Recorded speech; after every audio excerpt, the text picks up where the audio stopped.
Good afternoon. It is a day we come to celebrate. It's a day, one of those days that's mixed with emotions. There is sadness and loss, and yet at the same time, there is celebration in life. As I look around this room and see all of you who are gathered here, people who are, it speaks volumes to the legacy of Bill Blewett. People maybe who worked with him, people who know his family, people who were touched by him in unique ways, and I am thankful that we have this opportunity to celebrate his life. Granted, he would not want to be all of us gathered here focusing on him, but that's what we're here to do. It is to celebrate this child of God who has lived a blessed life and who is now with God in heaven, and we are thankful. I know the family is thankful for all of your presence here, and you will hear of the many blessings as we go through the day. But in this time, the only thing I know to do is to go to God's word. So we begin with these words, first from John's gospel. I am the resurrection and the life, says the Lord. Those who believe in me, even though they die, will live. And everyone who lives and believes in me will never die. And then from Revelation, Jesus says, do not be afraid. I am the first and the last and the living one. I was dead, and see, I am alive forever and ever. Because I live, you also will live. Let's pray. Eternal God, we bless you for the great company of all those who have kept the faith, who have finished their race, and who now rest from their labor. We praise you for those dear to us whom we name in our hearts before you. But in this moment, we especially thank you for Bill Blewett, whom you have now received into your presence. Help us to believe where we have not seen, trusting you to lead us through our years. Bring us at last with all your saints into the joy of your home through Jesus Christ our Lord. Amen.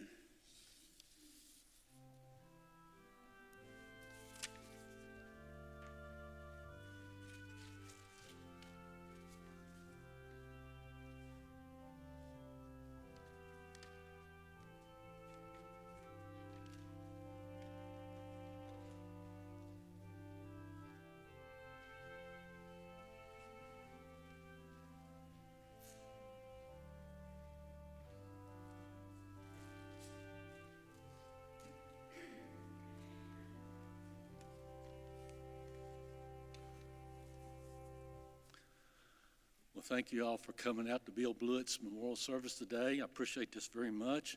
And on behalf of the family and also family, thank you for honoring me with the privilege of coming and speaking about Bill Blewett today.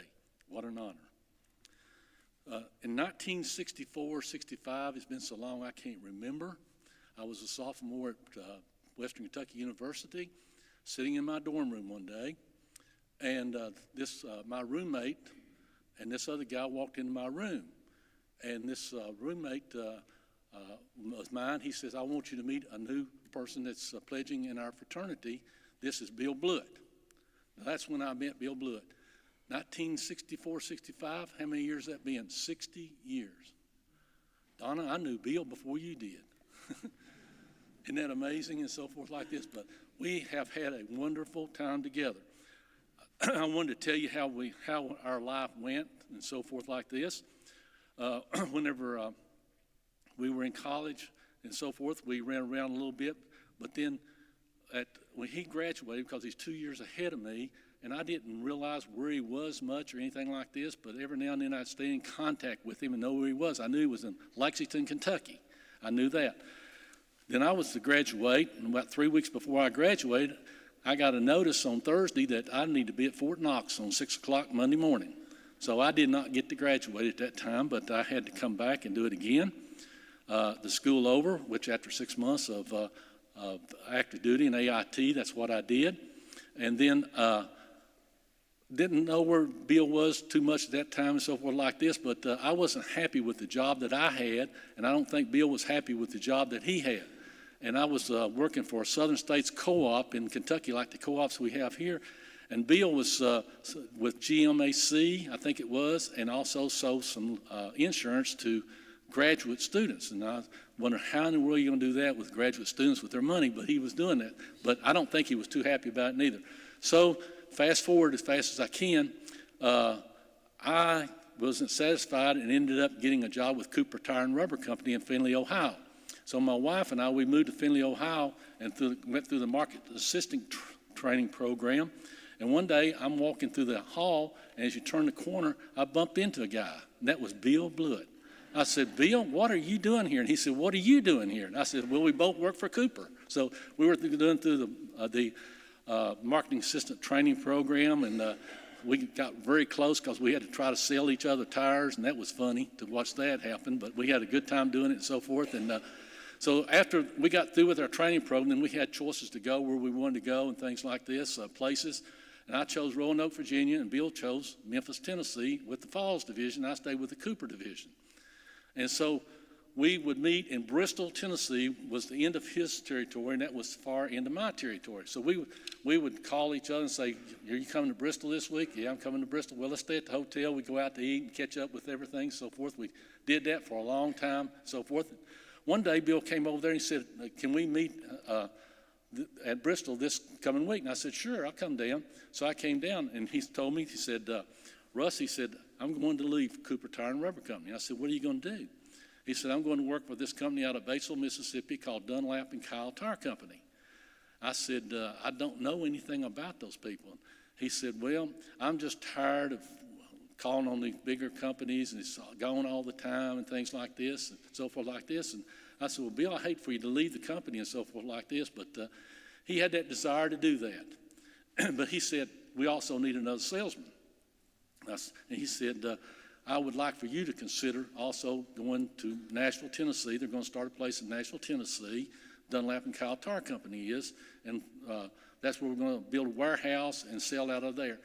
So I said, well, Bill, I really don't, I got a pretty good job. I just really don't know about this situation. Let me think about it. Of course, at that time, I hadn't really, back in those days, it's a pretty good job. New car every year, expense account, pretty good salary and so forth like this. And it just came up on my mind one day to say, okay, I'm going to do that. I think I want to know a little bit more. Well, they told me, they said, now it's strictly a commission job. It's not like a job you had. And I said, oh, man, I don't know about that, going to Nashville, Tennessee. So anyway, we chose to do that. And we came to Nashville, and Dunlap and Kyle moved me here. And we were down on Dickerson Road, and all there was a flat bed down there. That's all just concrete. They got ready to put the sides up and so forth. And Bill and I, and there was only like 3 other people with the company at that time. We had no business. He gave us an El Camino. He gave us a notebook, set of keys, and hit the trail. So Bill gave me the choice of picking either south of Interstate 40 or north of Interstate 40. And I chose to go north because I knew I was from Kentucky. He was too, but I knew more of Kentucky since I came from eastern Kentucky. See, well, I had to move a lot further and so forth. So I did that, and that worked out really, really good for us to do that, to work it and so forth. But we would take those, in the mornings, we would call the people up and sell them tires, load those tires up on those El Caminos, and go up in Kentucky, and he would down in Tennessee, and deliver those tires. Same thing the next day. Well, we didn't have enough help, but we were starting to sell a lot of tires. So here comes these tractor trailers of tires. Well, who's going to unload those? Guess who? Bill and I.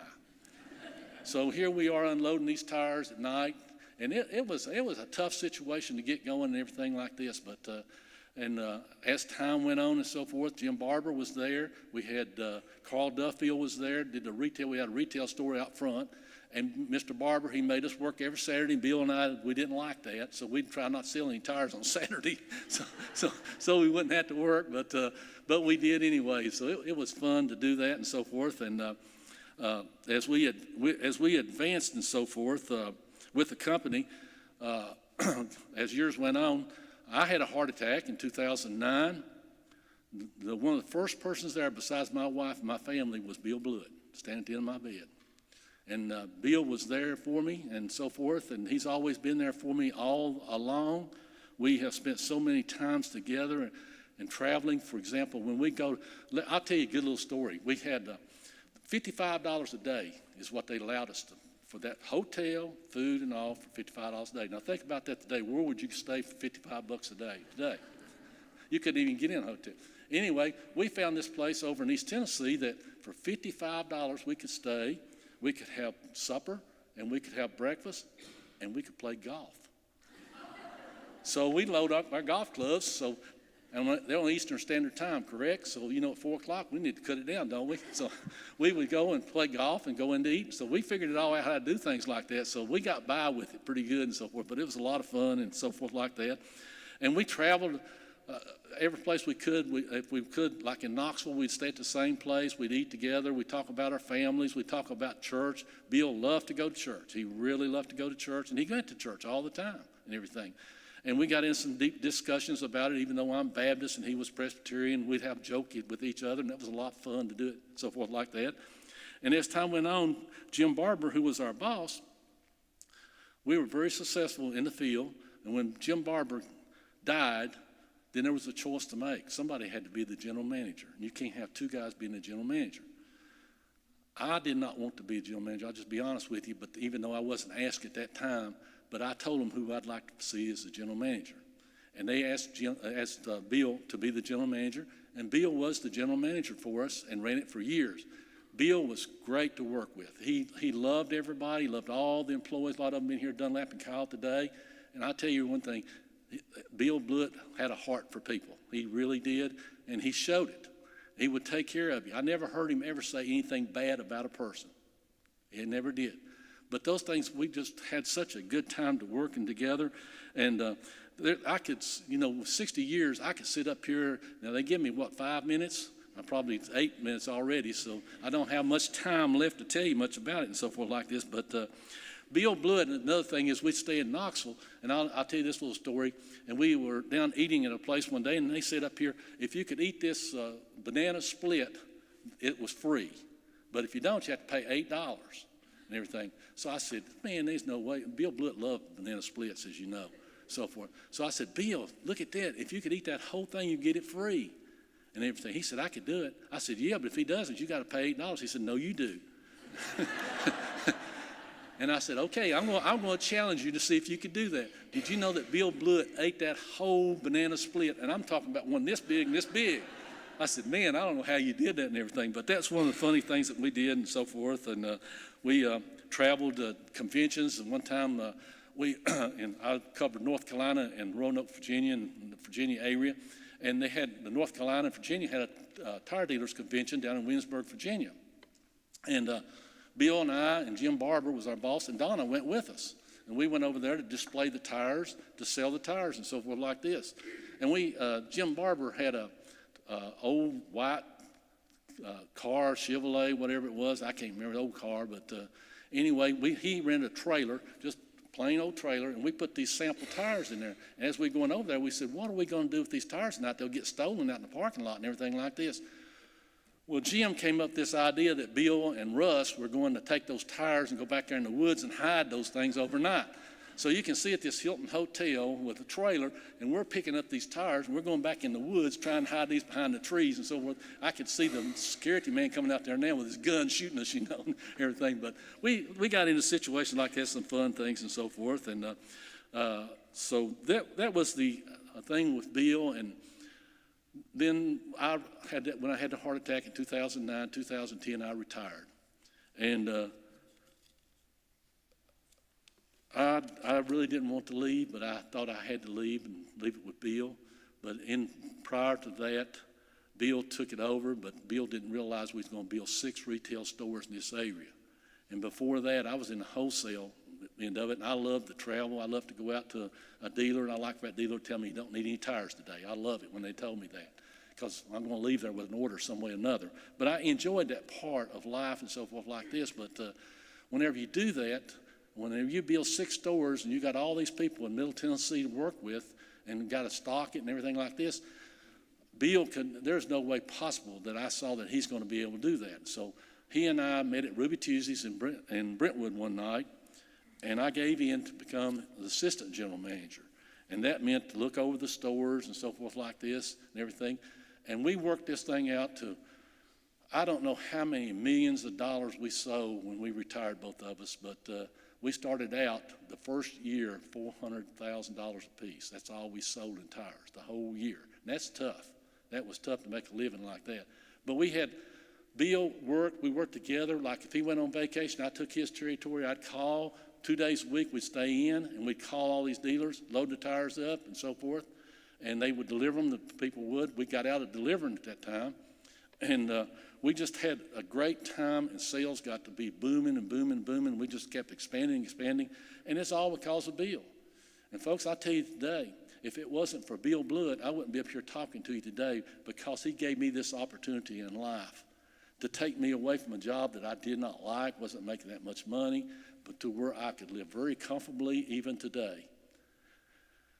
And then whenever Bill retired 3 years later, and I went over to visit him a few times and so forth like this, everything was good. We were going to play golf. We were going to fish. We were going to do he got a new set of golf clubs, and I guess he still got them and so forth. And we just never did get the opportunity to do that.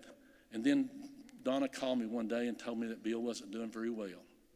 And that hurt. And I went over to see Bill. Bill didn't respond too much, so Donna talked to me, and I talked to her, and we talked, but he heard everything we said. And the hurtful thing was,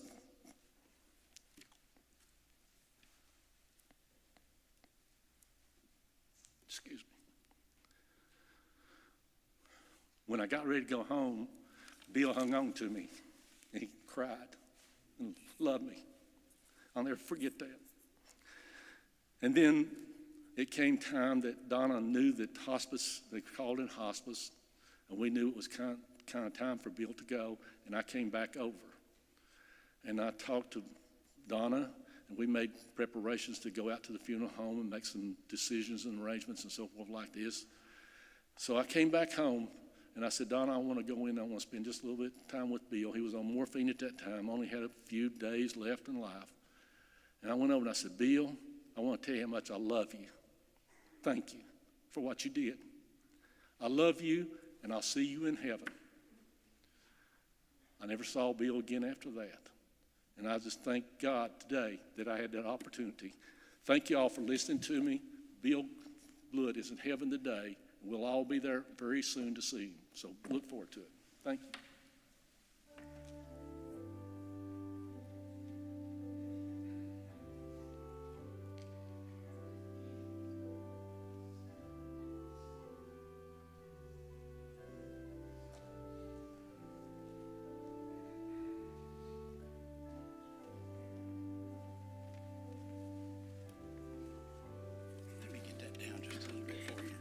You're not as tall as he is. I know.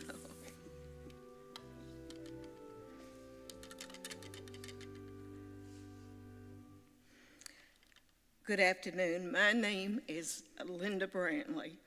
This is going to be a little bit hard for me, but I'll do it with God's help. I'm the youngest sister next to Bill, and so many friends have gathered here today, and I would like to thank you all for coming. It's hard to lose someone you love, and the pain is very real. But the heavenly contingent, headed by Mama and Daddy, are welcoming Bill to their fold. We all love Bill so much, and everyone here has their own experience, story, relationship with Bill. And as I've listened to all the family stories that we've shared, one thing, the theme about Bill becomes clear. Not only did he have a great sense of humor, but he had presence and demeanor that put people at ease and made people feel that they could be themselves. Whether professionally or personally, he helped people love life. I call Bill my little brother, always did. And that began when he was so little. Bill was just a little bitty boy when he was born. And then growing up, and we just had to take care of him. And he was my mother's favorite child. There was 6 in our family.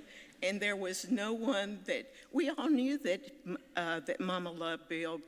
She loved Saul, but she loved Bill. And we accepted it, And not one of us were ever jealous of that situation. I'll tell you a little story about the time that Nancy Jane, my sister that's here, and Nancy Jane is 98 years old, and it's just the two of the six left today. But Nancy Jane and I came down to pick up Mama to bring her to Nashville to have a bypass surgery. And they were taking Mama's history, and they said, "Mrs. Blewett, do you have any children?" And she says, "Yes, I have a son." And I turned and I looked at Nancy and I said, "Nancy Jane, what does that make us, chopped liver?"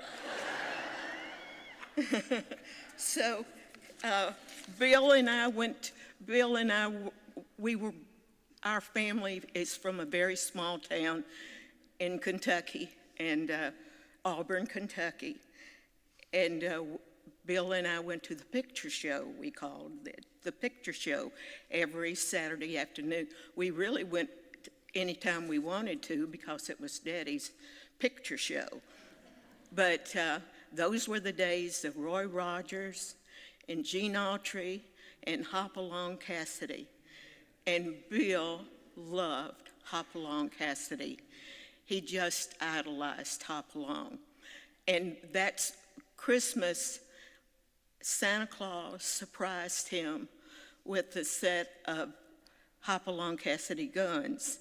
Now, I told you Bill was real small, and those guns came down to his ankles.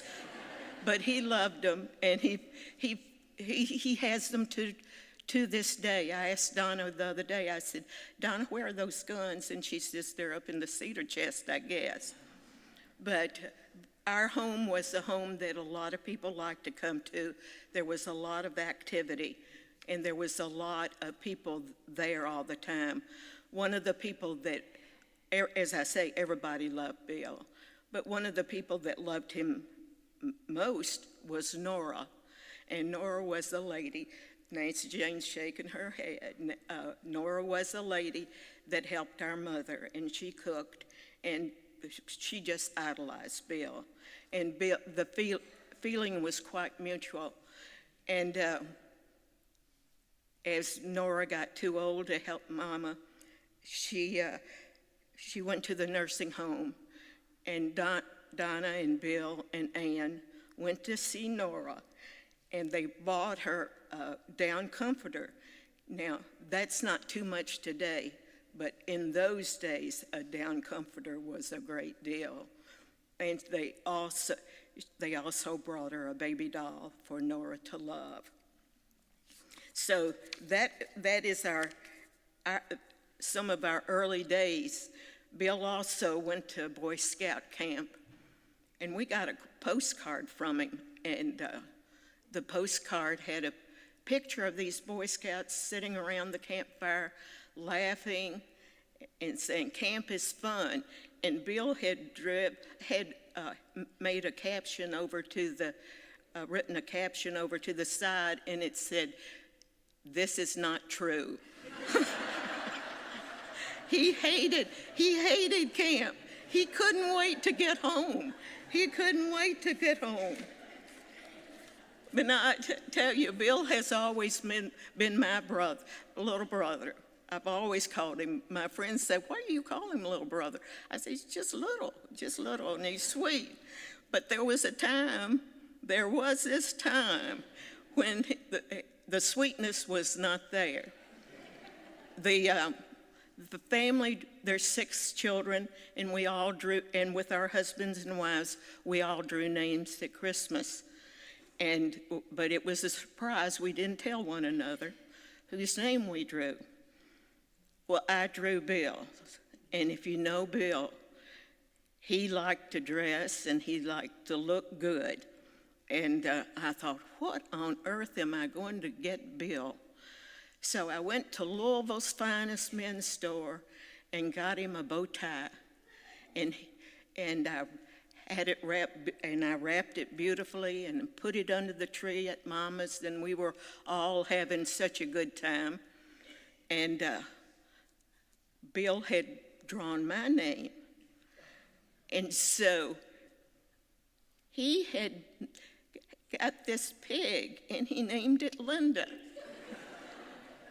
And he also gave me this horrible, horrible calendar. And and so then he gets my present, and he opens it up, and he's tickled to death. And I've never seen him so excited about a gift, but he loved this bow tie. And I said, now don't you feel horrible because you have given me this horrible gift, and I've given you this wonderful gift? And he said, no. So that's the way that was. And we just had a good time. Our family was a family that loved to be with one another.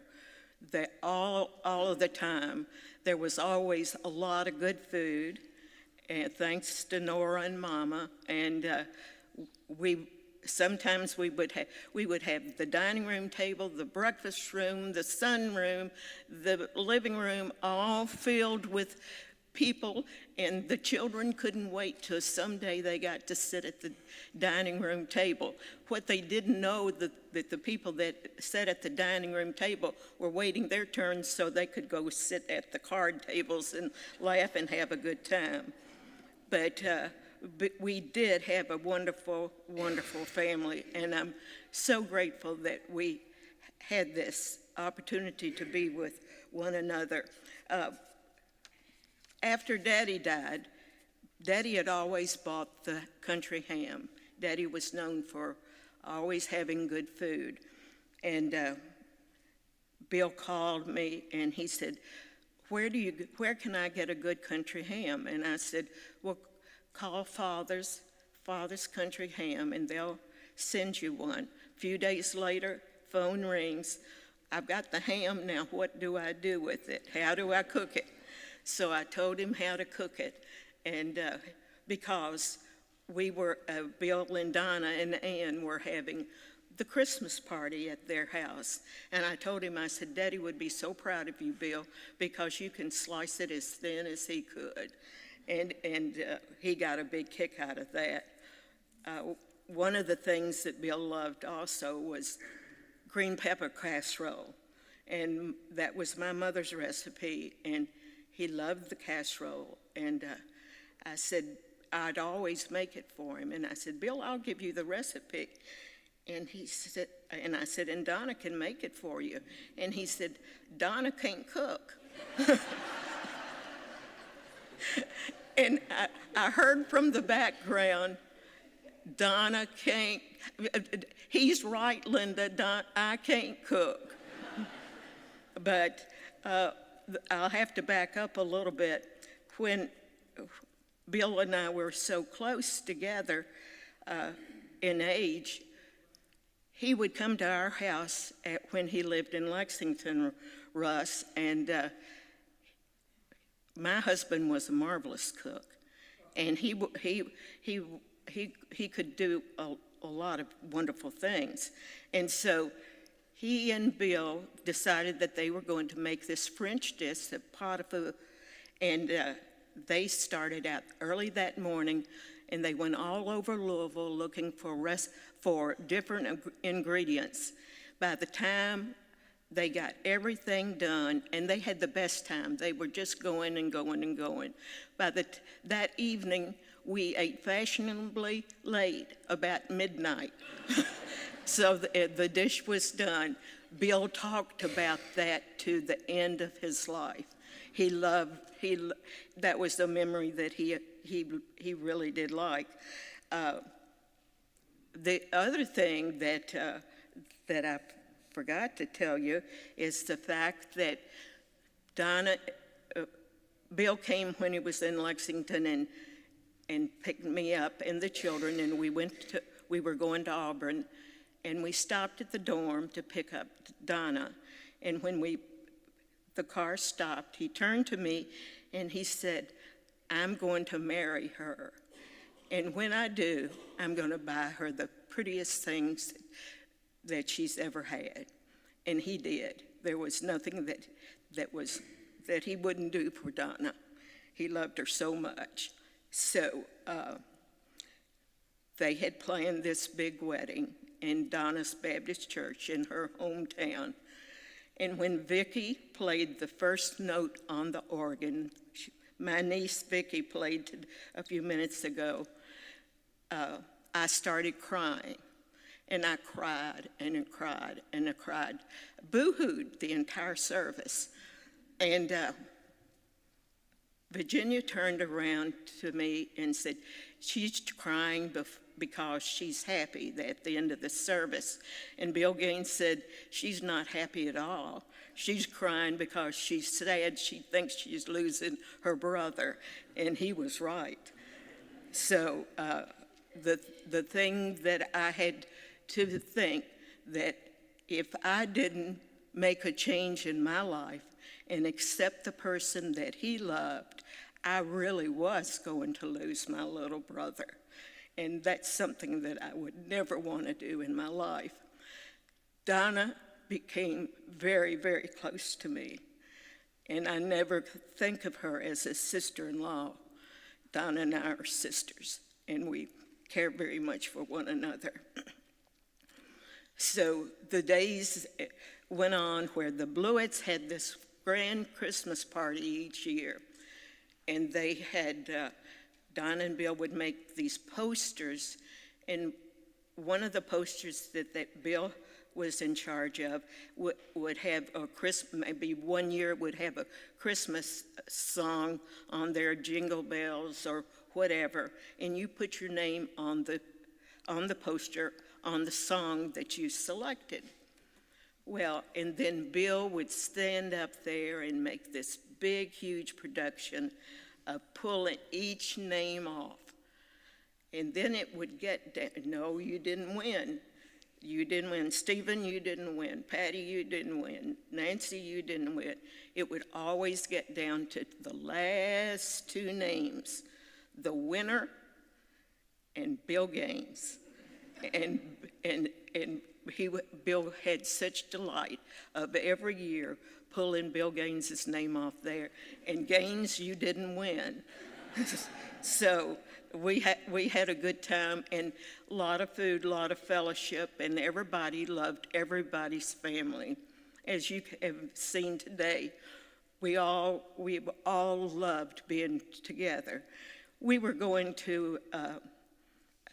We were at a family funeral, and someone said, and all six of us were in the car, and someone said, why do you think that we are so close? And I said, because of Mom and Daddy, they always told us to love and take care of one another. We had people that cared for us and showed us how to love and be a part of the family. And then, Christmas is Christmas, and then we have the 4th of July. And the Wilsons, Patty and Steve Wilson, have this big, huge 4th of July for us every single year. Allison and I would even come from Louisville to help them clean the pool and get ready where everybody's swimming. And this is a great big farm in Logan, Simpson County. So Stephen would be working for days because, as Patty said, he wanted everything to be perfect for Bill. And he just idolized Bill. And Bill did him too. And Sharon and Stephen were more like our contemporaries than they were niece and nephew because we were so close to age. And Virginia and Mac and Sharon and Stephen and Patty would always have this great big party for us. Lots of food. Everyone wanted to know which one was Grandmama's chicken, so everyone could get that. And then Mac would pull out a trailer and we would have a hayride and a bonfire, and it went on all day long. Lots of good times and memories that we've had in our family. But, it's hard. Bill knew that he could always count on me, and I knew that I could always count on him. Virginia was visiting Sharon and Ron in Florida, and they had to get her home. So Bill calls me and says, will you go to Florida with me? And I said, I hadn't planned on it right now. And I said, why don't you and Donna be a nice getaway? And Bill said, well, Donna can't go. So Bill and I went down to Florida, fetched Virginia, and I flew down from Louisville. Bill flew down from Nashville, and we enjoyed our time with Sharon and Ron, and they showed us such a good time. You know, there's so many memories that capture Bill, but the one thing that captures Bill is the fact that he always looked like he stepped out of the bandbox. Donna, I called Donna one time and I said, Donna, is Bill getting dressed? And she said, oh yes. I get up every morning and press his pants and shirt, and he looks like he's going to work. I'm keeping your brother looking nice. So it's just wonderful memories that I have. It's so many memories and that are part of my heart that will last forever. One of the things that I'd like to tell you, Bill was a Cradle Row Presbyterian. He was a Presbyterian through and through, an elder in the church. His classmates, got a couple of classmates here, and Cheryl was at his Presbyterian church at home. And I think he was just a man of strong faith, and he was highly principled. He believed in doing the right thing. He didn't believe in putting things off. He was a true Titan fan, and he cheered them on till the last days of his life. And his passion really was Donna and Ann, taking care of them and making them happy. And he loved Ann mightily, and he was so proud of her when she was born. One of my favorite memories of Bill is when he would give me a call and he'd say, what are you doing? And I'd say, nothing. And he'd say, I'm coming up today, but don't tell anyone. And Bill would drive to Louisville and would go out to lunch and spend the day. I didn't even tell my daughter he was there. And we would just do nothing, just a lifetime of doing nothings that meant everything. But I know this is long, and he's going to get me for it too. But Bill always wanted to take me to a nice restaurant when I came to visit them.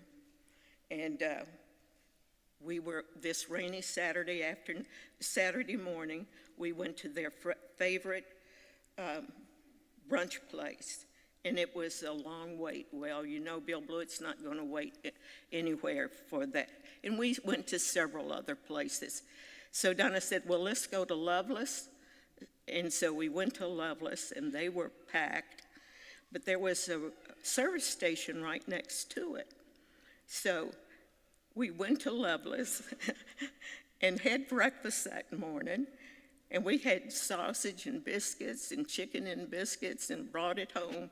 And that was my fine brunch that he gave me.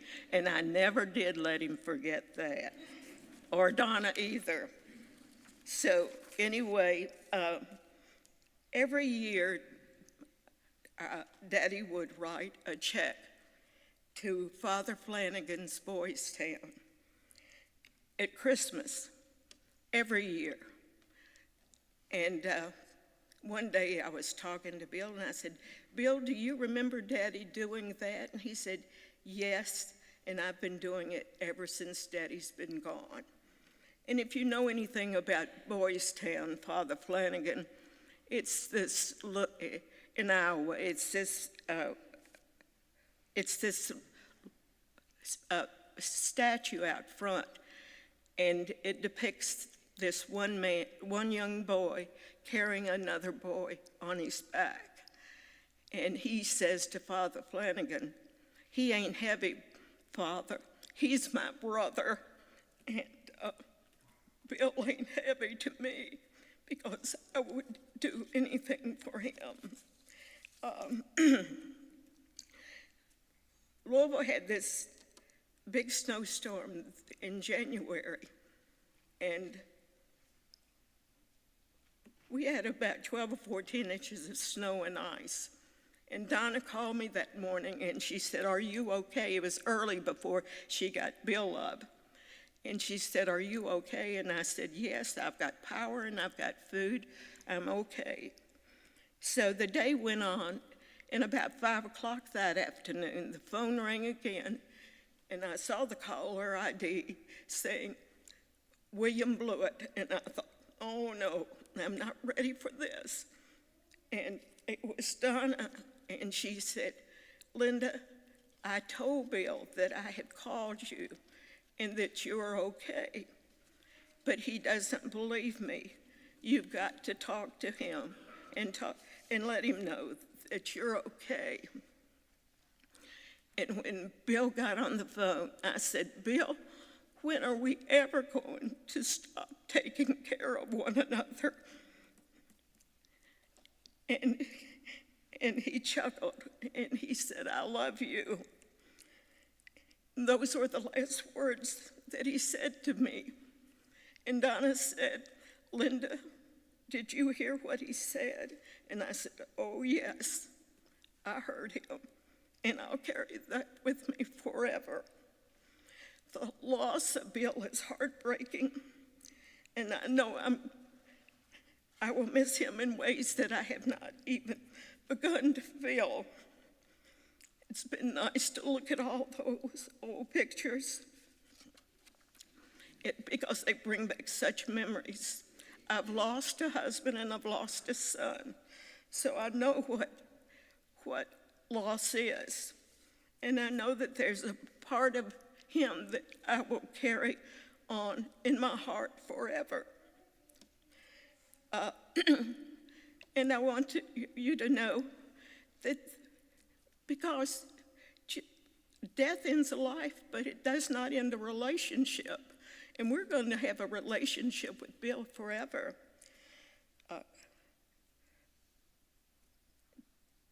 There's no such thing as closure. It just goes on. You just go on. You'll laugh at every member. Every time we think of 4th of July, we think of Patty and Steve. That's what we do in our life. But Donna and Ann, from the bottom of my heart, I want to thank you for taking, and from our entire family, I want to thank you for taking such good care of Bill, just incredible care. And I know that when Bill left this world, he was surrounded by the two people that he loved the most, and that made it easier for him to go, because his daughter and her marvelous sense of humor, Blewett humor, and Donna, I would be listening to them over the phone saying these things, and I thought, Bill, it's okay. You are loved. And Donna and Andy, thank you. And the girls, thank you for your love for my little brother. I love you, Bill. Godspeed, little brother.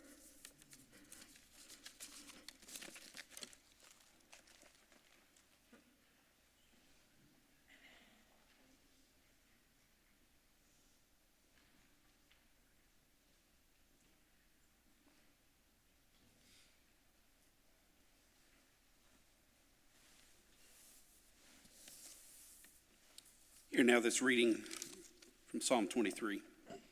The Lord is my shepherd, I shall not want. He makes me lie down in green pastures. He leads me beside still waters. He restores my soul. He leads me in right paths for his name's sake. Even though I walk through the darkest valley, I fear no evil, for you are with me. Your rod and your staff, they comfort me. You prepare a table before me in the presence of my enemies. You anoint my head with oil. My cup overflows.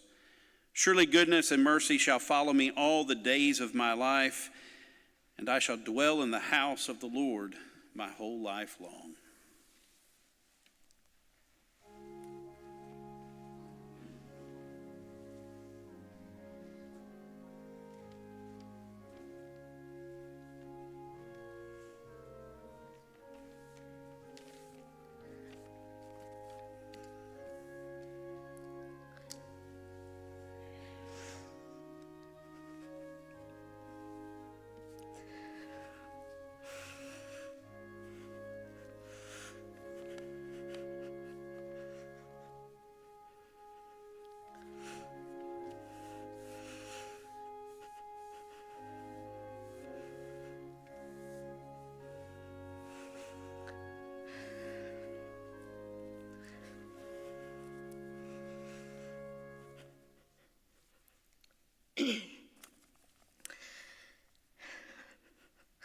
My name is Allison, and I'm Bill's niece.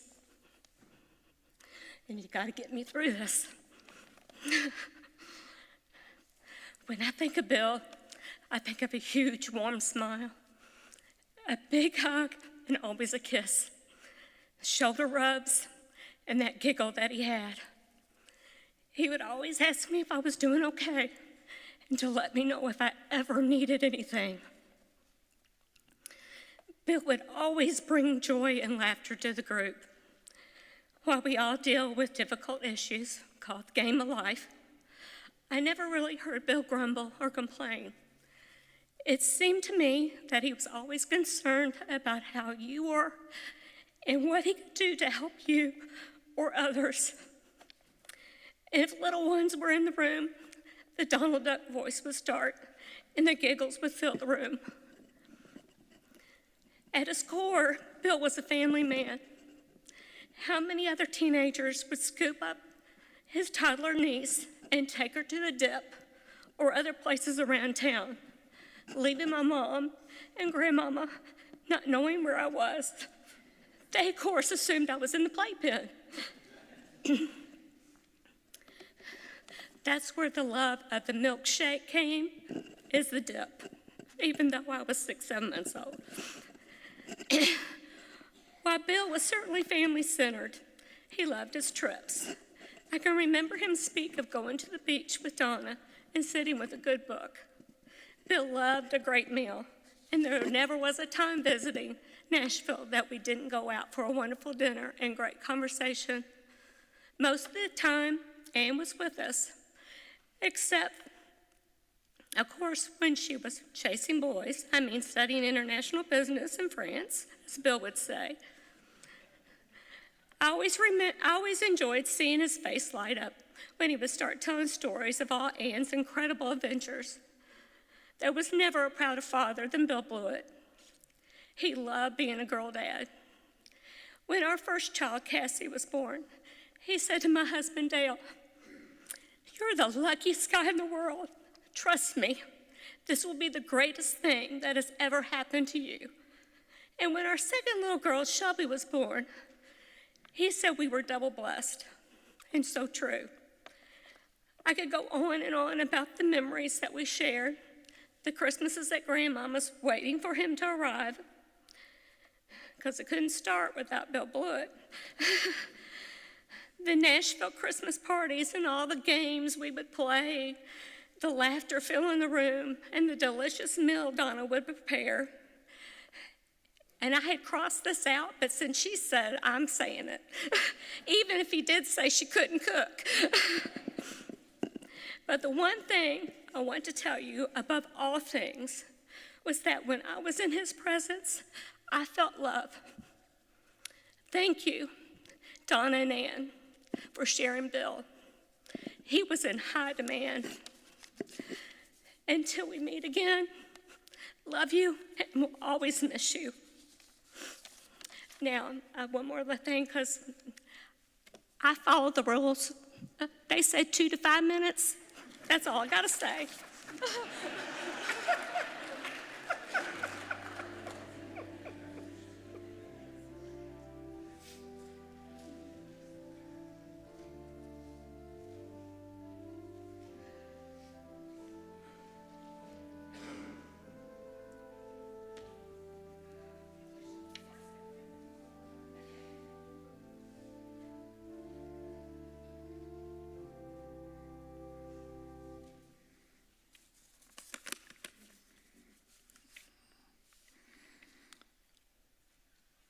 honoring a friend's death is really about honoring his life.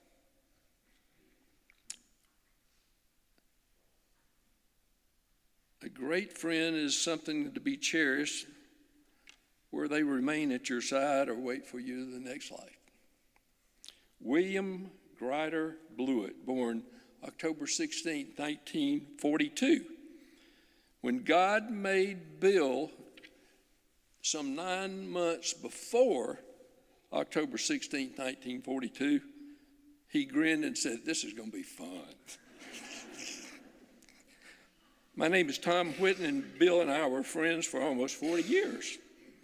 Beginning with his daughter Ann and our daughter Amy, who's down from Louisville, were on the softball team together when they were in the 6th grade. Then we became really close friends when the girls went to Franklin Road Academy together. Our son Mark played football for 4 years at FRA, and Bill and Donna never missed a football game in town, and they traveled with us to most of the out-of-town games.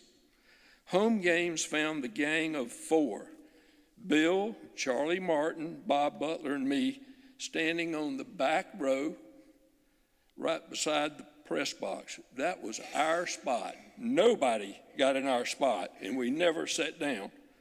We would laugh at Bill's jokes, cuss at the refs, and then just enjoy the game and each other's fellowship.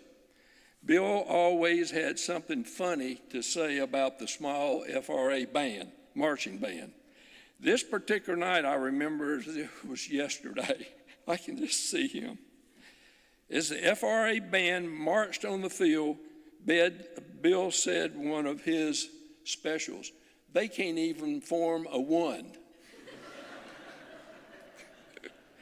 It escaped Bill's notice as the lady directly in front of us turned around and gave us a proverbial stink eye. Bill missed that. So Bill was not finished with that comment. That night, the FRA band began performing their performance of The Little Mermaid, which they did at every football game. Bill said rather out loud, "I am so tired of hearing The Little Mermaid, I'm going to throw up." Just then, the lady turned around and said to us, The Little Mermaid was her daughter.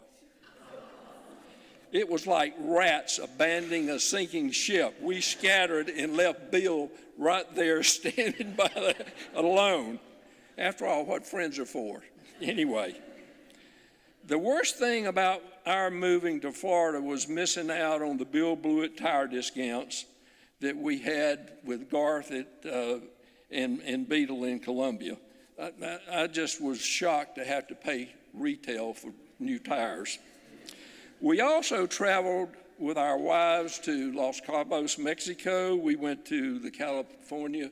We went to the Rose Bowl parade. We went to Orange Beach. And there's some pictures out there of some of those trips. And when Donna and Bill were the first ones that we invited to come to our boat for the weekend.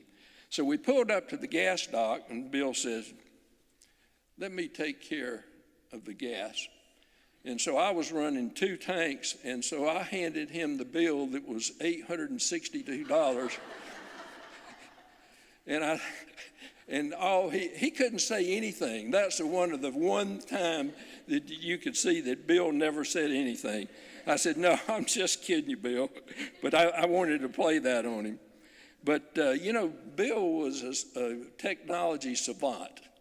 When we met to Mexico, the special memory was that Bill forgot his flip phone charger, okay? This was before iPhones and plug-in. The flip phone, you had to put it in a cradle to be able to charge it, and he was so upset about that.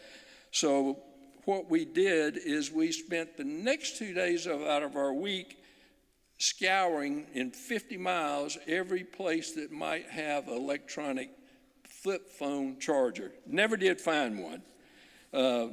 Bill, Bob Butler, and I took road trips to Butler's condo in Sandestin. Wow, well, that was fun. We had breakfast every morning at the donut hole, of all of you that's been to Destin. All great memories of times past, and both Bob, Charlie, and Bill are gone. So I'm sort of last man standing.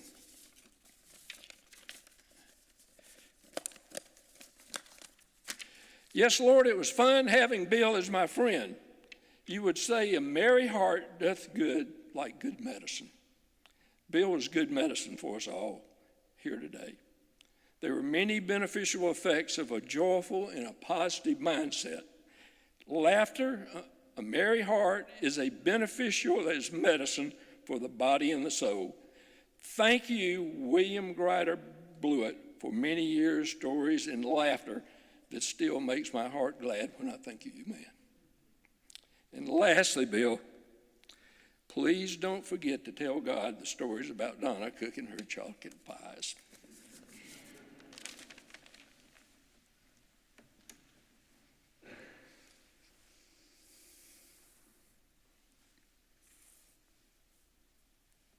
Paul writes in the second letter to the church at Corinth, "So we do not lose heart. Even though our outer nature is wasting away, our inner nature is being renewed day by day. For this slight momentary affliction is preparing us for an eternal weight of glory beyond all measure. Because we look not at what can be seen, but at what cannot be seen. For what can be seen is temporary, but what cannot be seen is eternal.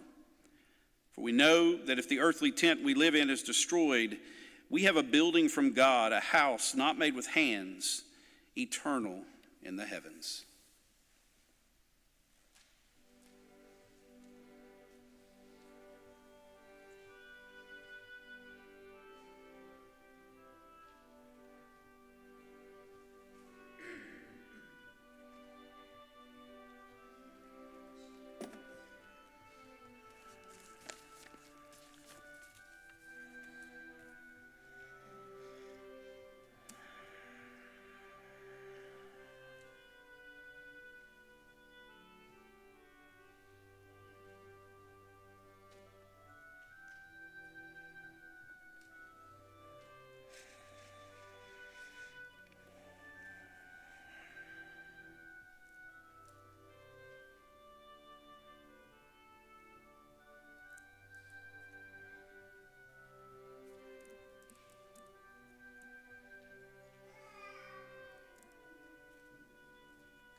And did you catch that symbolism?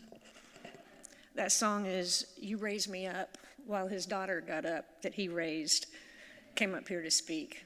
That's some English teacher symbolism right there. My mother's so clever.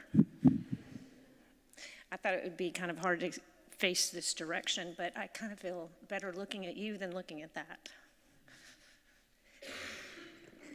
This kind of makes it real.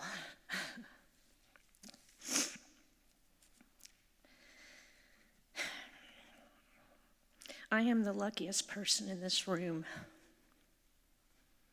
I got to be the only child of Bill Blewett. I got to be around that crazy, soft-hearted, genuine personality my entire life. Nobody got his attention, love, or entertainment more than I did. So I repeat, I am the luckiest person in this room. But at this moment, I don't feel that way so much. Nothing about today seems lucky. I am reminding myself that I'm grateful that he is no longer in the state that he was for the last year and a half. And today, I'm forcing myself to think about the good bits instead of the heartbreak. And oh my goodness, there were so many good bits. I don't need to stand up here and sell you on how great my dad was. Everyone here knows it. You've already heard that he was a fantastic coworker, brother, uncle, friend. I want to tell you about the times you couldn't be part of, which is what he was like as a father. Nobody is perfect, clearly, my dad included. He was a pushover. He hated confrontation. He couldn't punish me to save his life, so he left that to my mother to be the bad guy, and she clearly had no problem doing that. He could go from 0 to Hulk if you touched his glasses and left fingerprints.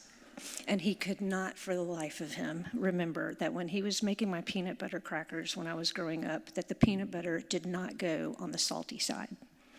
He never got that. But under the umbrella of father, he really was as close to perfect as you can get. There are 5 things my dad believed in spending money on: shoes, underwear, towels, sheets, and the best toilet paper that money can buy. All 5 of these you use on a daily basis, so in his opinion, the best of those were worth whatever money they were asking for. He also believed that when you were on vacation, you lived like you were on vacation. So stay at the nice hotel, eat the good food, do the fun activities, go on the excursions. He never let any vacation be anything less than a luxury. And that brings me to the first memory I want to tell you about. To set the stage, it was summer of 1992. I was about to be a senior in high school. My dad was a couple of months shy of being 50, the age I am now. The place was Lost Creek Ranch. It's a dude ranch, and it was just west of Jackson Hole, Wyoming, before Jackson Hole, Wyoming was a destination hotspot. And during the week of activities, they organized a line dancing event one night after dinner. And most of the women came, and all the kids my age, and some of the dads. So when they lined us up in these circles, men on the inside, women on the outside, my mom and I and a couple of other ladies volunteered to sit out, which meant we had front row seats to watch my dad, who is not particularly skilled in dancing, coordination, or following instructions.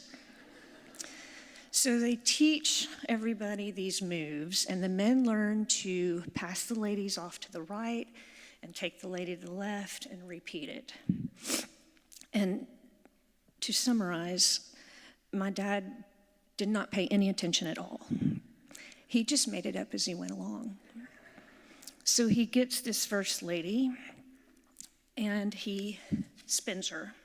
He pulls her together. He turns her around. He dips her. He cha-chas. He does a step ball change. He takes her by the shoulders and shoves her right. He looks left and he says, "Next." And to this woman's surprise, he takes her hand and he pulls her in, and he does some sort of crazy rendition of what he had just done. Now, his moves, to be sure, were nowhere near what they had just been taught. And these unsuspecting women who came around this circle were traumatized by these turns they didn't expect, spins that were backwards. They were manhandled in some sort of choreography that just was altogether off. And luckily their reactions were to laugh, mostly because of the confidence my dad was exuding that he was absolutely nailing it. He was chin up, chest out, dancing with pride. None of these women lasted more than 10 seconds before he shoved them off into the void and yelled, "Next!" All of the instructors, the dancers, the onlookers, my mom and I the most, were just laughing, just crying, laughing. I remember she and I could not catch our breaths. We were so happy that we had volunteered to sit out so that we could watch my dad's antics, confidently doing every move wrong. It was classic Bill Blewett. My dad kept everybody in stitches on that trip, including the ranch hands who, after my dad asked for the oldest, saddest sack of bones still standing, gave him a 4-foot horse named Puff. Puff was clearly on his last leg. And my dad loved that about him. He was not necessarily a horse guy. So my dad and Puff bond that summer. And my dad somehow made up some backstory for the life of Puff. And I don't remember why, but the horse was depressed. And he would just keep talking and talk. He'd talk on behalf of Puff. And these ranch hands started talking about going on a mountain trail that was up and steep. And my dad and I are both scared of heights. And so to get out of it, my dad raised his hands and he says, I think I'm too scared my horse is going to commit suicide. Take me with it. So he didn't want to go up this steep mountain curb. So what he decided was that Puff needed reasons, horse reasons, to live. And the whole way up, he's coming up with these reasons for this horse to live. And he's so funny making up this story that everybody on their horses wanted to be around my dad. They would just listen to the story of Puff the whole time. That summer, we were meeting up with 3 other families in Wyoming, and the other 3 had arrived the week before we did. All of the husbands of those families were doctors. So when we arrived, they assumed my dad was a doctor. Show of hands, who thinks my dad corrected them? Anyone? No. They used to put these things under the door that would tell you what was going on that day, and it said Dr. Blewett on each one, and I'm pretty sure he still has them. First time anybody called him Dr. Blewett. Why, yes, I'm Dr. Blewett. Well, how can I help you? It got so bad that even behind closed doors, I think I asked him one time, Daddy, what day is the skeet shooting? And he's like, that's Dr. Daddy to you. So no longer a salesperson, Dr. Blewett lived his best life late summer of 1992. Now, that trip was such a great one for him. He fell in love with the scenery. He decided that he would like half his ashes, half go to the ocean, but the other half he would like to take spread over the Grand Teton Mountains. So the plan is for this Father's Day, I plan to take the doctor half of the ashes, and I'm going to go out to Wyoming, and I'm going to find a very scenic spot, and I'm going to set the good doctor free. So the following year was my senior year, and we had our 2nd annual father-daughter basketball game at the conclusion of our season. The first year, my dad, being the shortest dad, had climbed up onto the shoulders of the tallest teammate's dad, who actually used to play basketball at Vanderbilt. And he did this for the sole purpose of dunking on their daughters, which seems fair. So because of the shenanigan, he spent the next week flat on his back because he had thrown out his back. It was a hard lesson learned. So the next year, he decided he was just going to coach the dad team. And my dad never did anything understated. So as self-appointed coach, he buys Playmate coolers, individual ones, for all the dads to carry their water bottles in. He bought 70-style socks to pull up with the stripes on them, wristbands, headbands. And they come out of the gym, single file, carrying their little coolers. And they run around half the gym, and my dad's got his whistle, and they do their little calisthenics and warms up. He's got a clipboard and pencils behind here, and he's got a megaphone to call out plays. And his playbook, by the way, included things like taking a second basketball out onto the court and scoring with that. He tried to put in a 6th and sometimes 7th player. He bribed the refs, who were alumni, with real money. And one time when we were making a fast break, he knocked over an entire rack of basketballs so that they went across the floor to slow down the opposing team and maybe trip them up, which, by the way, again, were their daughters. It was the most fun I ever had playing basketball, and I wasn't even on the court. Having had an appendectomy, a month later, I was reduced to coaching the girls' team as well. But it was the most fun I ever had playing basketball, and it's one of my best memories. The following fall, I left for Sanford. And on move-in day with my parents, we had to install a lot: bed risers, shelves above the bed, shelves above the door. And it meant spending an entire day in the dorm using communal bathrooms with single-ply toilet paper. And I was waiting all day for my dad to make some sort of comment about this, and he didn't, and I was surprised. And fast forward a week later, I've been at Sanford. I go to the mailbox, I get a little package slip. And believe me when I tell you that getting a package slip at Sanford was serious bragging rights. You did not immediately go to the post office window. You held it up. You told people you didn't even know you were passing, I got a package slip. And you would take it up to the cafeteria. That's what I learned later you should do. Your package slip, put it beside your tray so that everybody would be like, you got a package slip, dadgummit. But I was too excited to get my first package. I was positive my mother had made a bunch of cookies and these peanut butter chocolate things she would make that were so good. And I was ready to have this. And I was going to go to the office, and I get this huge box, like 2-3 feet long. It's not too heavy. It's great. I go upstairs to the cafeteria. I'm bragging about this. And I open this flap, and I immediately close it. And lots of things are going through my mind because I realize what's happened. Most of what I'm thinking is the regret. And my friends weren't having it. I should have paid attention to the red flag, which is that my name was written in my dad's handwriting.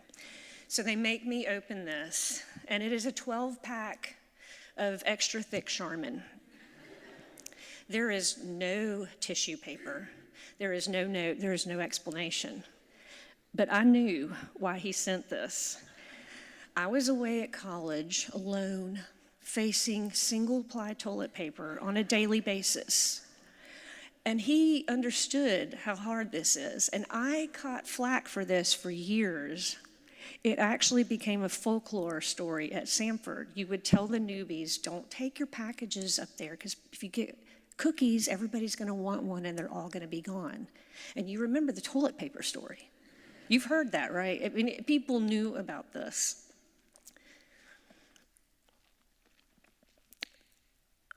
But in my time of need, my dad was there.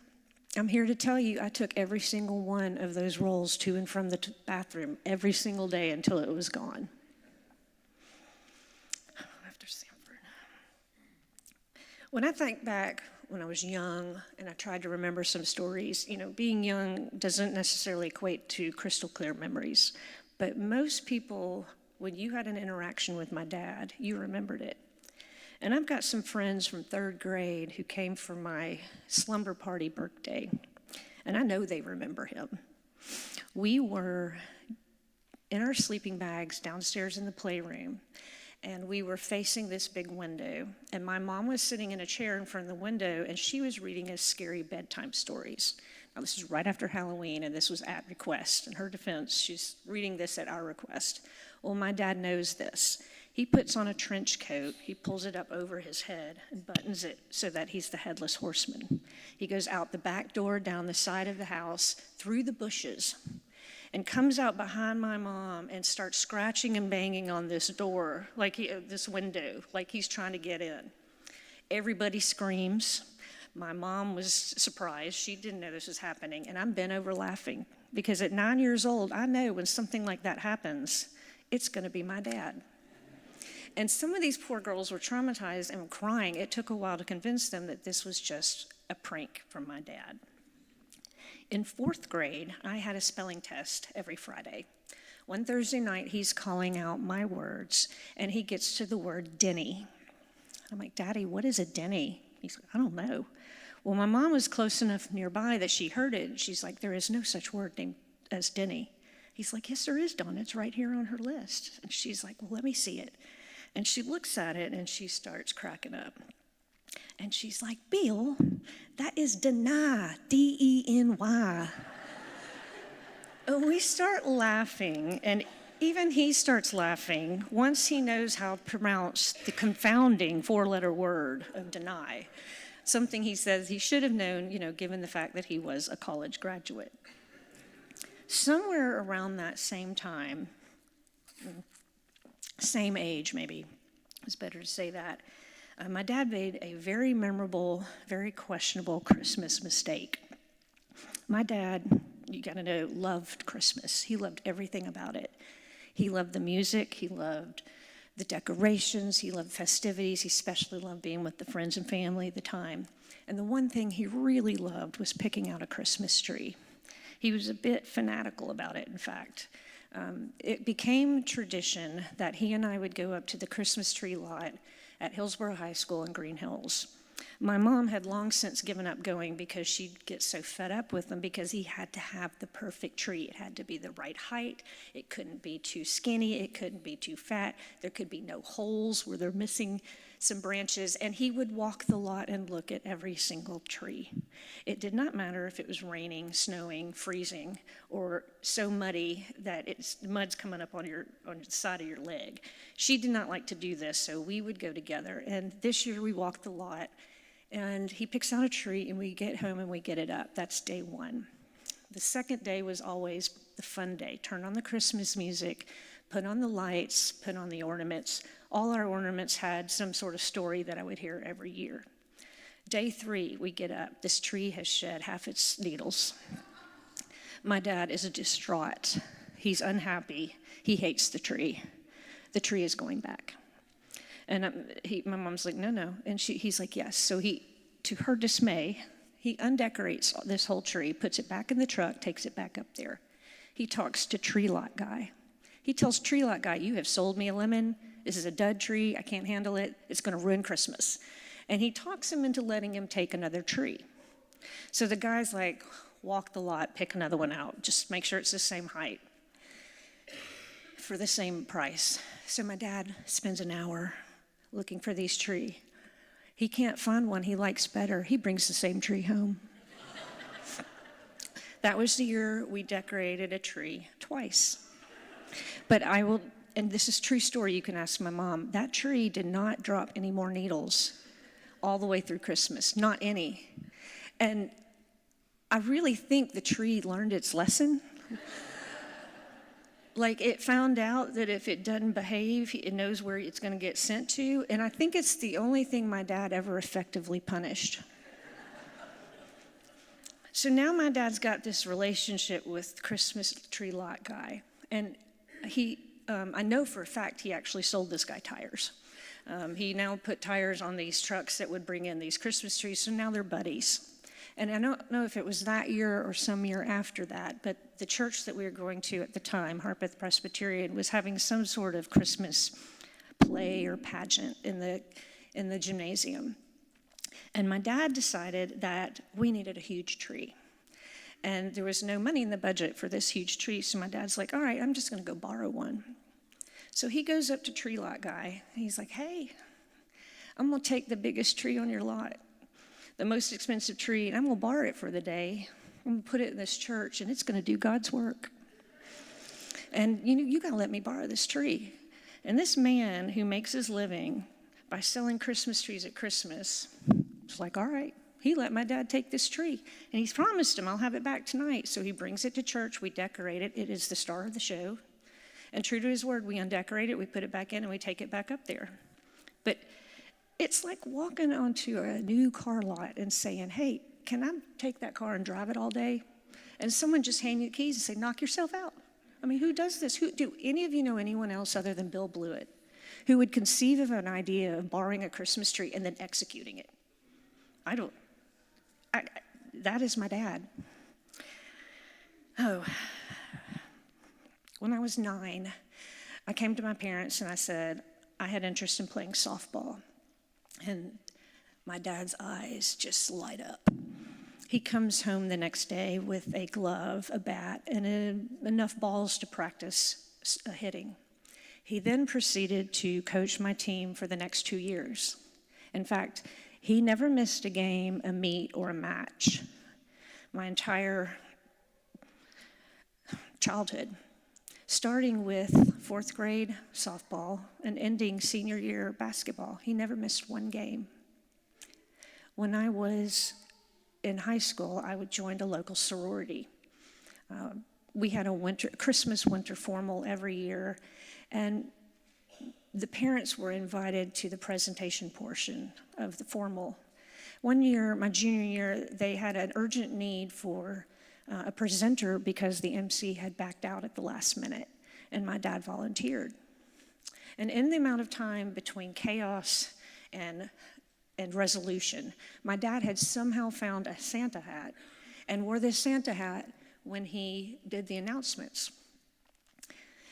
He stepped into the position without missing a beat, except that we had one girl who was Japanese, and she had about 25 letters in her last name, and my dad butchered it. Please refer to Denny's story for reference. But in our time of need, my dad was there. The morning I turned 10, my dad came upstairs and helped me make my bed. He made a big deal about turning double digits.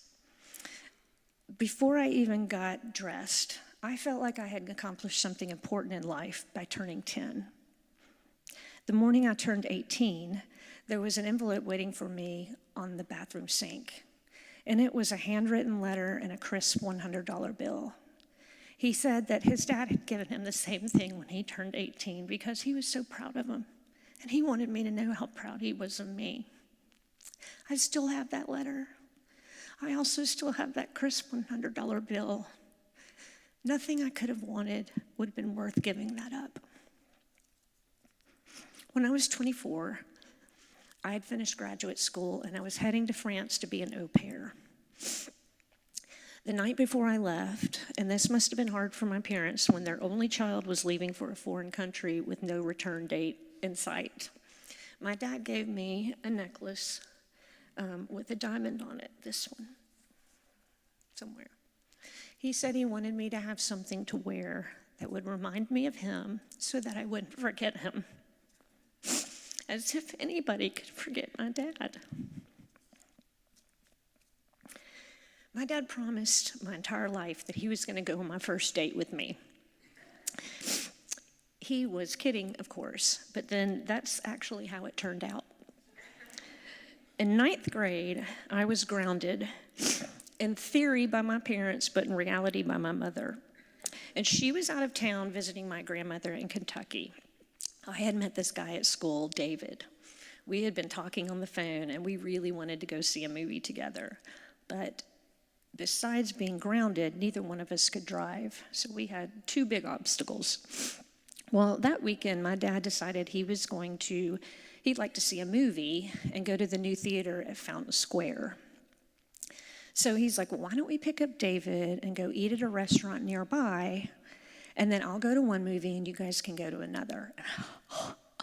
David and I were so excited. So off we go. We get in the truck, we pick up David, and we head to this new restaurant, and it was Hooters.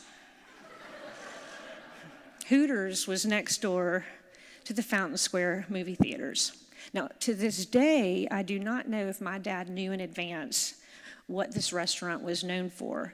But when we walked in, David and my dad were supposedly surprised.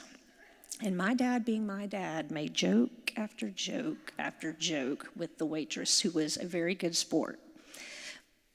David and my dad were having an excellent time on our date, enjoying the scenery. So when the Hooters nightmare meal was over, we walk over to the theater, and he buys a ticket to whatever he was seeing. And then David and I buy a ticket to what we thought we were going to see. There were two movies out with the same name. It was Devil's Own and The Devil's Advocate. And somehow we got those mixed up and bought the wrong ticket. And it took us about 15 minutes in this movie to realize that. So it was like, we get up and we try to run to the next one.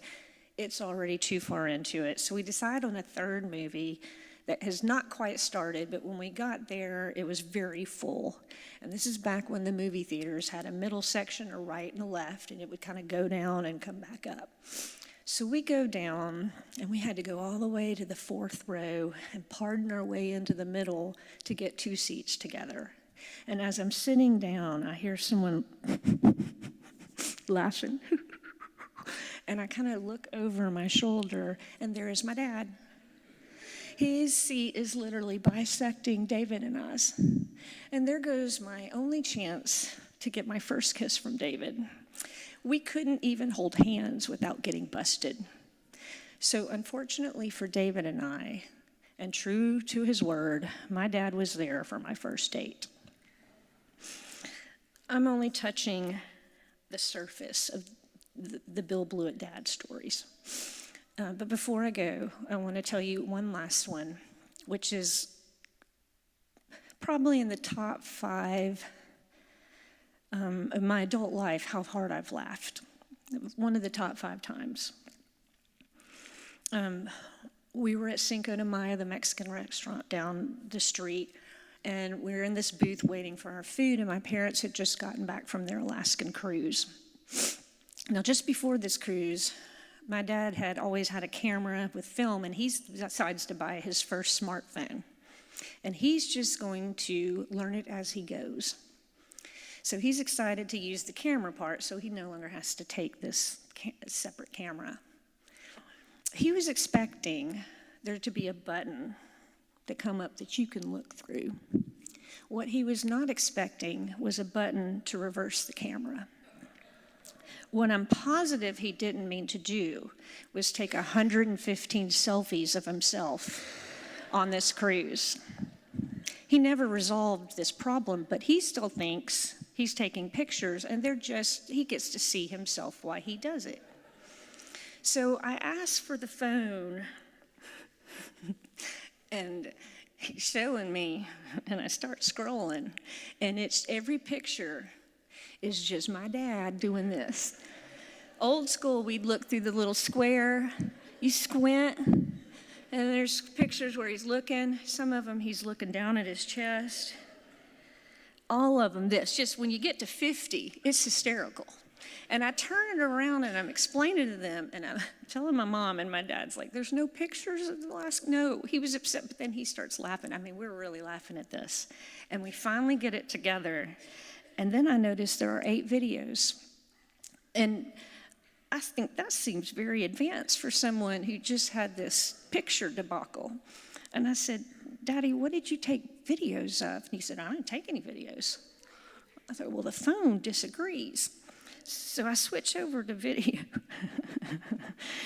And it's just the movie version of what I described to you. He's now looking up. He's angry. Every single time it comes up, and this is recorded for life. This is gold. So now there is a new canvas out there on an easel between the exit doors. And I want each of you to take a look at it on your way out so you can each have your own final Bill Blewett laugh. Until the last week of his life, my dad knew what was going on. He followed the election. He knew people. And Christmas Eve, he really wanted to come to this church because they do a nice Christmas Eve service, and they end up have candles thinking around, and they sing Silent Night. But because of his condition, without home health care help, my mom and I could not have gotten him here. So I stuck some candles through some paper plates, and I went over there. We get him in bed, and we turn off the light. We light these candles, and I'm asking my mom, oh, which one should we sing? And my dad just belts into Silent Night. I'm like, okay, here we go. So we start singing, and he sang every word. He didn't miss a beat. He sang the next song. He even knew the second verse to Away in a Manger. We didn't even know that. On a day-to-day basis, he could not put 3 words together and make any sense. But he sang every single one of those. I was told he could say the doxology without a beat too, up until the end. Dementia first took my dad's personality, and then it took his processes. But it did not touch his core. It did not touch his soul.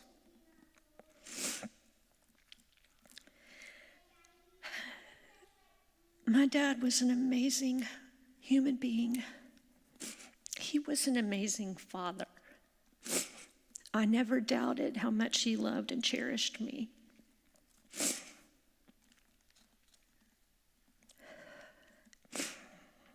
what I will remember about him is how he made people laugh. He made everything fun. It was his gift. I am so lucky that I got to have his love, his laughter, and his support my whole life. And I hope the majority of you, when you leave here, will feel like you were lucky to have known my dad. But of all of you, I was the luckiest. I love you, Daddy. Dr. Daddy. I hope to see you all at my house soon. We're going to have a Tito's and tonic with a twist of lime to toast the good doctor.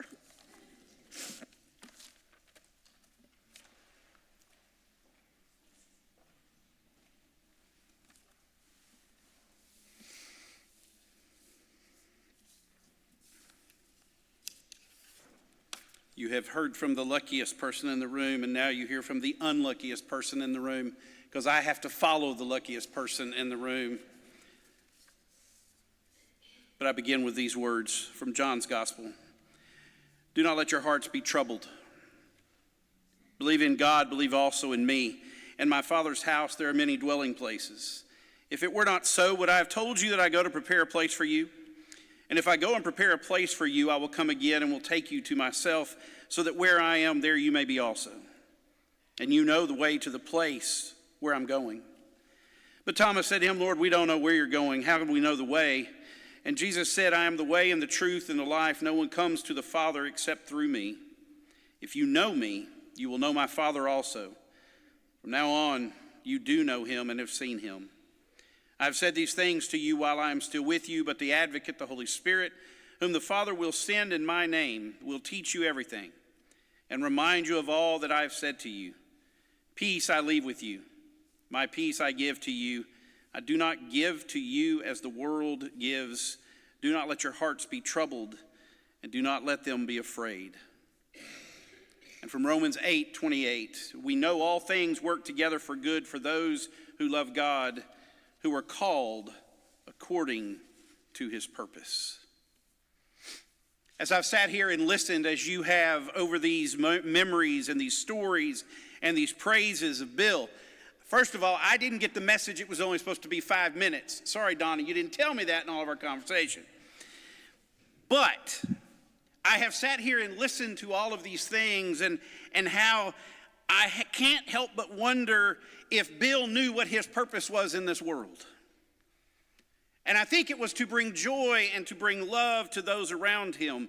Just as Paul reminds us in that Roman passage, we are called according to our purpose. And as you heard these stories of family and friendship and all of the amazing gifts that he shared, it is obvious that Bill knew his calling. I was amazed at his willingness. I mean, it is a testament to love to welcome your mother-in-law in the house for as long as he did and help stand side by side with Donna as she took care of her mother. And every time you were around him, it was that constant smile, that even when his health was deteriorating, it was that constant smile around him that just oozed from him, that gentle spirit. And I didn't even get to know him as long or as good as many of you did, but it didn't take long to know what a blessing he was to anyone he met. And maybe that's why it can be difficult on a day like today when we have to come here and say goodbye, because saying goodbye is never easy. But when a person we celebrate was such as a nice and caring and good person, it's hard. The world needs good people like Bill Blewett. Kind people like Bill Blewett. People who can make us laugh like Bill Blewett. And it just doesn't seem right that a good person isn't among us anymore. But as people of faith, we know that that is the one thing about life, is that life here on earth ends. In Paul's second letter to the church at Corinth that I just read, he reminds us that this body, this earthly tent that we live in, is only temporary. There's something more waiting, and it's better. There is no more dementia. There is no more illness. There is no more struggles.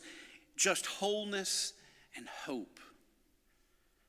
And he is, I think, reiterating those words that Jesus says to his disciples. Jesus is trying to get them ready because he's going to leave. And he says to them, look, I've been with you, but now I'm going to prepare a place for you. It's going to be better, he basically says. Better than what you've been dealing with. Better than what you've been living with. Don't you understand? And they look at him with this scratching. You can almost see him scratching their head going, Thomas says, we don't know where you're going. We don't know how to get there. And Jesus says, I prepared the way for you. Just come. And I promise that when I go, I'm not going to leave you alone. I'm going to give to you the Holy Spirit to be there and to be with you and to comfort you and to give you strength in moments that you know I'm not with you. What troubles the disciples' hearts is the very real sense that their time with Jesus is coming to an end. And I guess as I've gotten older now, 82 years doesn't seem like enough. Even for 82 years, we feel like it hadn't been enough time. We don't want to let Bill go. We want time to stand still. We want stories to hold and to always be there, keeping us together. And I think that's why Jesus says, don't let your hearts be troubled. I know that it is hard in times of loss. And I think Jesus reminds us that it's going to be okay. But what do we do in the meantime? A life long together as husband and wife, a father who's no longer there to keep me laughing or to tell us the stories and to be there for in those wonderful times and to be there when we scrape our knees and to pick us up. Because for 82 years you were blessed. This world was blessed by a man who loved his family, who loved his church, who loved to make people laugh, who worshiped his God, and who fought a very, very hard but good fight. And in the church we say now his baptism is complete. His faith has made him whole, and he receives the greatest gift ever offered, eternal life with God.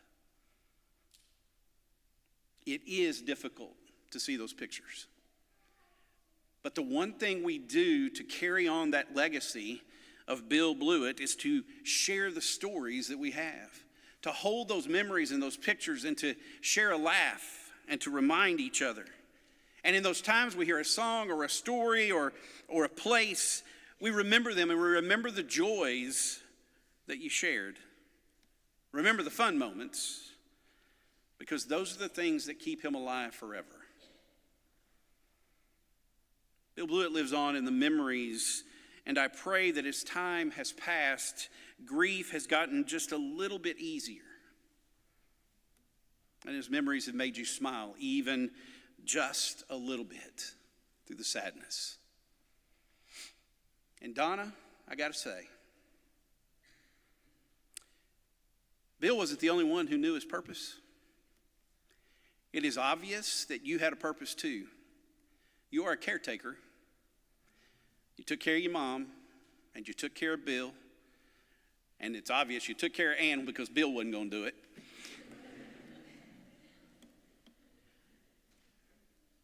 And it ain't easy to be the caretaker when the person you take care of isn't there. So know that you did a good job. And there isn't a soul in here who can't say you didn't. So Bill Blewett lives on in the memories that you've heard, in the stories that you hold dear. And I thank God. I thank God for the life of Bill Blewett. Let's pray. Oh God, before whom generations rise and pass away, we praise you for all your servants who, having lived this life in faith, now live eternally with you. But especially this day, we thank you for your servant, Bill Blewett, whose baptism is now complete in death, and we praise you for the gift of his life, for all in him that was good and kind and faithful, for the grace you gave him, that kindled in him the love of your dear name and enabled him to serve you faithfully. We thank you for that wonderful spirit, that faithful dedication, for his commitment to his family and to his church, and for all those he called friends. And God, we thank you that for Bill, death is past. Pain is ended. Dementia's gone away. And he has now entered the joy you have prepared through Jesus Christ our Lord. Amen. And now, friends, may the peace of God, which passes all understanding, keep your hearts and your minds in the knowledge and love of God and of God's Son, Jesus Christ our Lord. And the blessing of God Almighty, Father, Son, and the Holy Spirit remain with you always. And there is not a better fitting way to end this than send in the clowns.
I do want to remind you all, you are invited to the reception at Ann and Andy's. You see the address there in your bulletin. You're dismissed.